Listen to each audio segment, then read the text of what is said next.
Julia Pastrana, the Bear Woman, lived in the 19th century with hypertrichosis, causing excessive hair growth all over her body.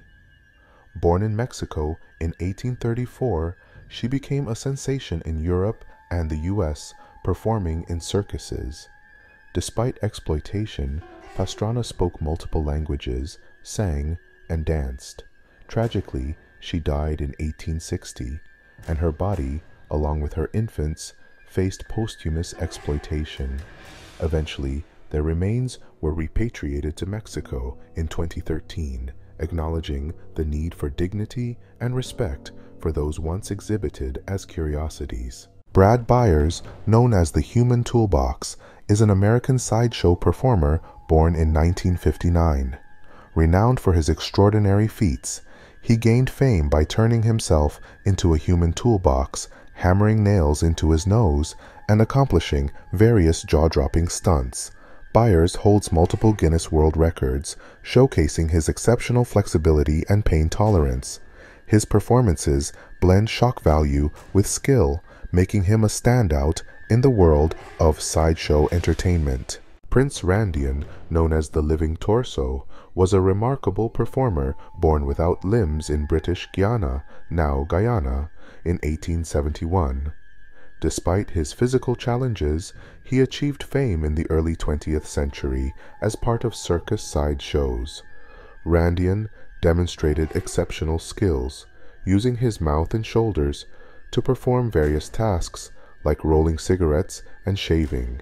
His resilience and unique talents made him an iconic figure in the history of sideshow entertainment.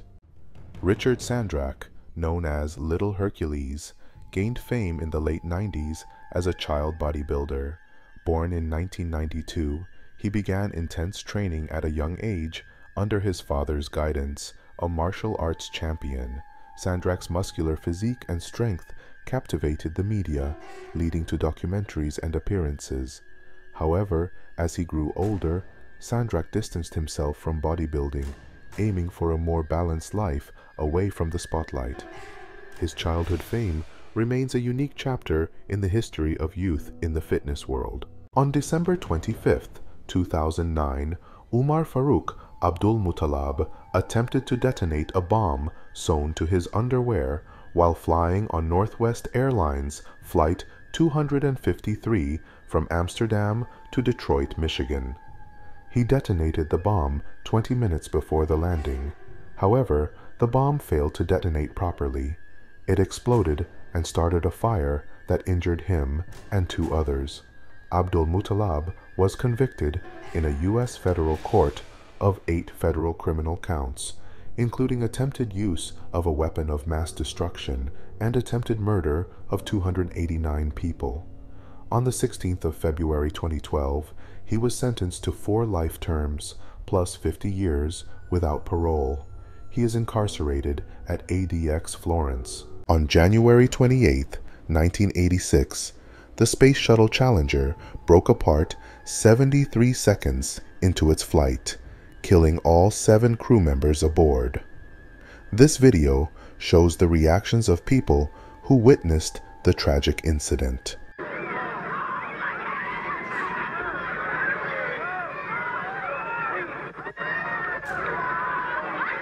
Mission Control was hoping for a miracle, but some spectators still seemed confused.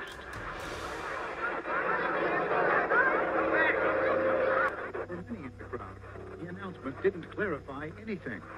And because of all the noise, some people didn't even hear it. This is the skull of Joseph Merrick, also known as the Elephant Man.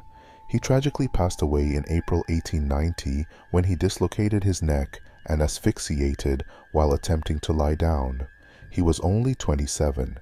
In 1986, researchers concluded that he probably had Proteus syndrome. This is a video of Margaret and Mary Gibb, who were Siamese twins born in 1912. In 1966, Margaret got cancer in her bladder, which then spread to her lungs. However, the sisters still adamantly refused separation. On August 29, 1967, Margaret died, and Mary died 2 minutes later. In 1959, 9-year-old Candy Rogers vanished while selling Campfire Girls mints. A frantic search ensued, leading to the discovery of her body 16 days later. The case haunted Spokane for 62 years until November 2021, when DNA analysis identified John Ray Hoff as the perpetrator. Despite his suicide in 1970, exhumation confirmed his guilt, bringing long-awaited resolution. In 2021, a tourist in the Philippines was attacked by a 12-foot crocodile after mistaking it for a plastic model and climbing into its pool to pose for selfies.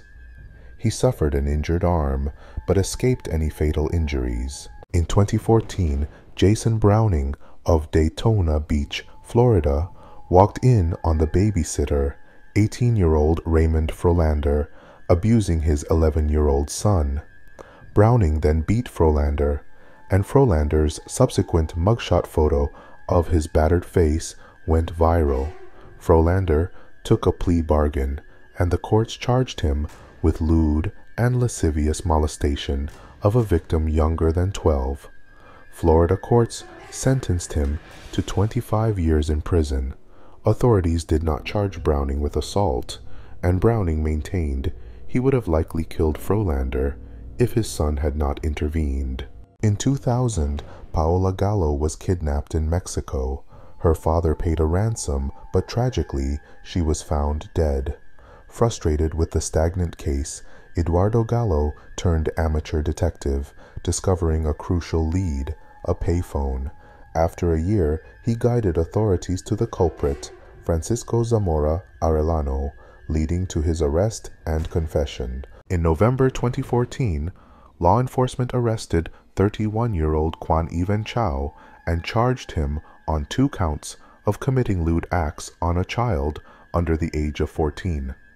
Allegedly, Chow lured boys into a Dave & Buster's restaurant bathroom to do bad things to them at the Westfield Mall in Arcadia, California. One of Chow's victims ran to his mother to tell her what had happened. The alarmed mother chased down Chow, who was trying to flee on foot, through the shopping mall. Alongside a manager of the restaurant, the mother captured and subdued Chow until authorities arrived on the scene. In 2022, 70-year-old Maya Murmu was collecting water in India when an elephant stamped on her. She was rushed to hospital, but died from her catastrophic injuries. When family members gathered for the funeral, the same elephant appeared, lifted Murmu's body from the funeral pyre, and trampled it again. Liam Ashley was a 17-year-old boy from New Zealand who had criminal charges pressed against him by his parents for using their car without permission. His parents denied bail, so he would be sent to prison. They wanted to correct their son's behavior and prevent any additional crimes being committed because Liam had minor trouble with the authorities in the past. However, while being transported in a prison van, Liam was attacked by a dangerous offender and sadly killed. On October 11th, 2006, Davy Lee Niles vanished after leaving a bar in Byron Township, Michigan. His family searched for answers for years, but finally lost all hope in 2011, publishing an obituary for the 72-year-old. But in 2015, while decorating a tree for Christmas outside of a funeral home in Byron Center, Brian Houseman was on a lift and spotted a car submerged in a pond. Houseman called the cops, who pulled the vehicle from the pond and confirmed that skeletal remains were discovered in the driver's seat.